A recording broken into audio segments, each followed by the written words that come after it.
Okay. Hi, everyone. I believe I am live.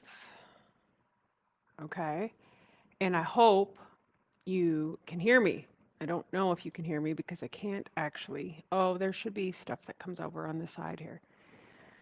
So, this is always a little bit bizarre because if you're watching this when it's not live, you're going to answer me, but it's not real time. So, right now, what I need is to know that you can hear me. That's the biggest thing I need to know. So I'm going to check on my phone while I do this to see if I'm even connected and if you can hear me. Let's see if I'm even connected. Okay. So I see that I think you can hear me. Okay. Thank you, Amanda. So Michelle Ferreri here, Member of Parliament for Peterborough Kawartha. I'm in my Ottawa office in Confederation Building in nation's capital, obviously Parliament Hill, and I'm in my sweaty workout because sorry, I just had to go for a workout and release some of the stress because listen, this is a good little. I know a lot of you are struggling, so make time to for fitness, move your body because it is one of the best and most cost-effective stress relievers out there. So that is why I look like this, just for right off the top that I had to go burn off some steam and work my body. So I'm going to do a whole kind of lesson here. So if it's redundant to you, I apologize. But listen, so in Parliament we have different duties as members of Parliament. So we sit in the House of Commons during sort of question period. Then we also, this is one of the big questions I get when I do something in the House. People are like, why is nobody in the shot?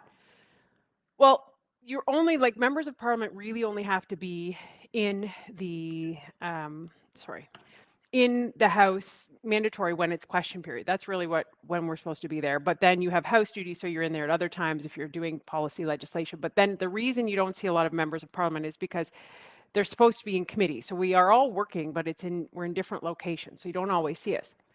So I sit on a couple of committees. I sit on Status of Women and I sit on Human Resources. Get comfortable. I've got a story for you.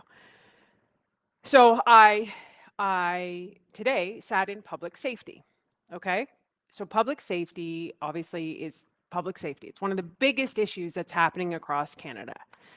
Now, I feel very strongly about what happened to serial rapist and notorious killer Paul Bernardo, as do many people.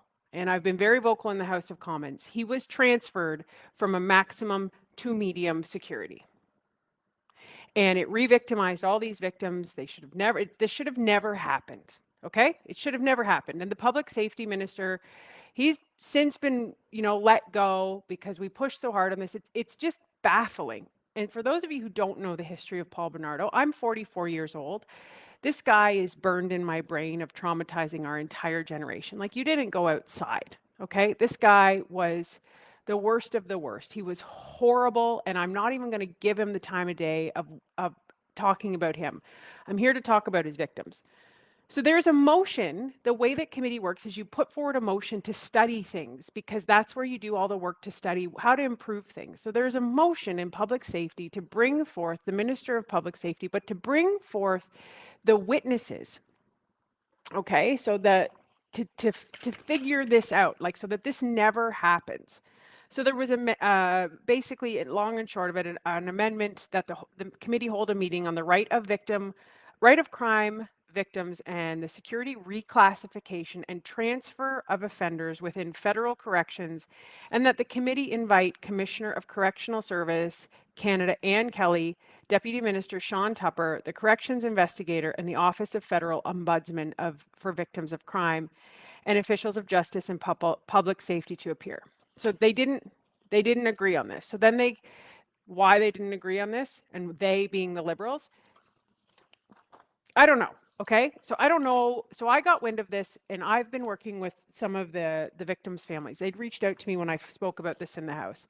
So I wanted to come in and sit on this. Then a sub amendment was put forward, basically changing the wording just slightly today. So I go in to sit in in this public safety committee, they have all these witnesses ready because they have to study another bill that's on the table. It's C-20. That's the thing they're studying. But we want to ensure, okay, Conservatives want to ensure that the rights of victims is put on the floor. This motion has to pass in order for this to happen, or it will get buried. Okay, it will get buried, and this will just be like, oh, well, no big deal. It is a big deal. It's a huge frigging deal. And so I came in because I'm like, okay, we need to get this done before we move on to the next part. Okay, so we put forward this sub-amendment, and the sub-amendment said that the committee hold a 3-hour meeting immediately after the committee study of Bill C-20 on the right of crime victims and the security reclassification and transfer of offenders within federal corrections and the transfer of Paul Bernardo from a maximum security prison to a medium security prison, and that the committee invite the Minister of Public Safety, Commissioner of Correctional Service Canada, Ann Kelly, Deputy Minister Sean Tupper, the corrections investigator, and the federal victims ombudsman, representatives of the victims' families, in particularly, Tim Danson, and officials of justice and public safety to appear. So we read this at the beginning of the meeting, hoping, okay, Liberals will approve this so we can get on. There are people in seats that are witnesses. So you bring forward witnesses, and I'm going to share this video tomorrow to show you this. But you have to know how Parliament works to really get involved, and it's very monotonous, and it's a lot of procedure. So they put forward this motion, and the NDP, the Bloc, and the Liberals say no. And a Liberal MP puts forward a point of order instantly to go right to C-20 because they don't want to deal with this. They want to bury this way down and far away.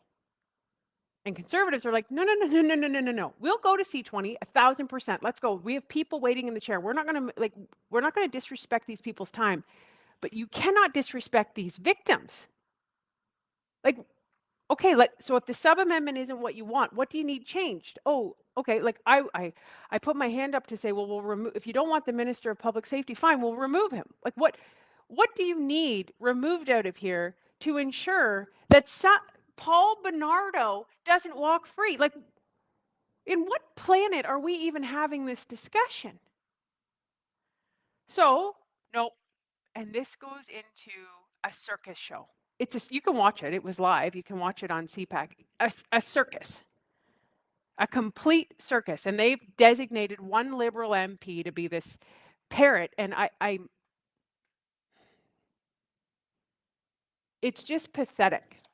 It's actually pathetic that they want to protect Paul Bernardo. In what mind would they not want to study this? So then one of the Liberal MPs, his name is Chris Biddle, says, point of order, has any of you even talked to the victims, families, or friends? I'm like, yeah. Yes, I have. I have their correspondence right here. Can I table it to the committee? No, you can't do that. And then after the meeting, he goes, can you send me those emails? You know what? I'll read you the email, and I'll send you the email. This is from Laura. And Laura reached out to me. This was, she had originally reached out to me on June 15th after I spoke in the House of Commons. And she said, Miss Ferrari, I wanted to take a moment to let you know how much the Friends of Christian French appreciated your words during yesterday's question and answer period in the House of Commons. Your passion for the cause was truly emotional and moving to watch. We are so happy to know that people like you are fighting for what is right, keeping Bernardo in maximum security prison for the rest of his life. Please continue your fight for the victims, their families, and their friends. Thank you again, Laura. I'm not going to share Laura's last name. She said I could share this, but I don't want to share her last name. And so then she wrote back to me again, because I spoke again in the House, and she said, Michelle, I saw your remarks in the House again yesterday. You were amazing. Please extend my gratitude to the other party members who were fighting beside you. I think all we can do is keep this issue front and center until Commissioner Kelly completes a review. Marcia Tennille and I, plus Kristen, made the Four Musketeers. Kristen French is the woman that was murdered by this monster, as our parents referred to us as the Four Musketeers. We'll be sending an extensive email to Commissioner Kelly this weekend, providing her with empirical research and expert opinions supporting the fact that he He cannot be rehabilitated. We will also remind her of the presiding judge's remarks from Bernardo's trial when he said, "Mr. Bernardo, you have no right to ever be released. The behavioral restraint that you require is jail. You require it, in my view, for the rest of your natural life. You are a sexually sadistic psychopath." That's the judge's words, those are a quote. "We will not stop until this is done. Thank you so much, Laura." So you're damn straight Conservatives are going to sit on that floor until you pass this. And that is what happened today, because that is what we are elected to. And in what planet do we not put the rights of victims before heinous criminals? Clearly in liberal land. And like, I get politics and I get people like, but come on, where's your human brain? Like, I just can't fathom what happened today in that committee. And three times we went forward, twice by me, twice I said, I'll have a unanimous consent. I will say, listen, we all want the same thing. Let's get right to C20. Let's just pass it. We are going to have meetings designated to study this for the rights of victims. No.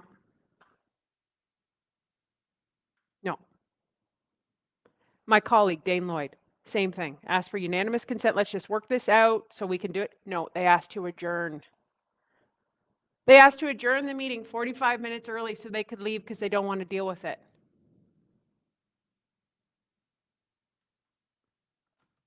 This place is crazy, you know? And so I think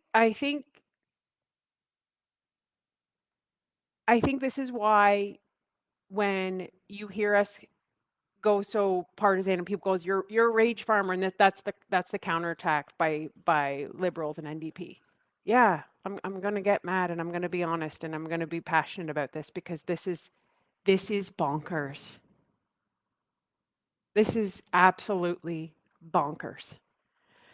I'll post the video tomorrow. Thank you for listening. Thank you for keeping informed. Thanks for having conversations with people. This has got to change.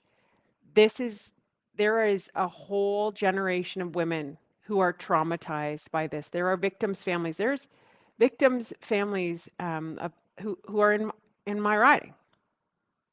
And every time it comes up, that re-victimizes, it re-traumatizes, re-victimizes. Like the rights of victims has gone out the window. I appreciate you guys. I thank you for staying informed. I thank you for asking lots of questions and watching and paying attention. That's the biggest thing I can ask you to do right now is pay attention, because after 8 years of this guy, tell me when you've seen Canada ever like this before in your life. I dare you. I dare you to tell me in your lifetime when you've ever seen it like this.